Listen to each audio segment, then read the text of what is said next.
Hello guys, welcome back to my YouTube channel. Please do not forget to subscribe to the channel and like the video. Coming up on Gqeberha on Monday, Hlumelo'S receives an ominous message. Nontle tries to defend her new man despite her doubts about him.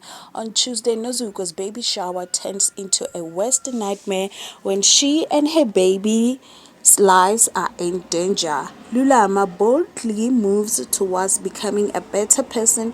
On Wednesday, Hlumelo'S bad decision catch up with him. Nozuko goes into a labor. Nontle misses Sonwabile. On Thursday, Nozuko's life is at risk.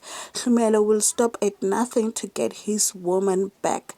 Lulama continues to have everyone fooled. On Friday, Sonwabile solidifies his relationship with Nontle, but only some are pleased. Lulama lives her best life and does not work on her supposed addiction. Thank you for watching.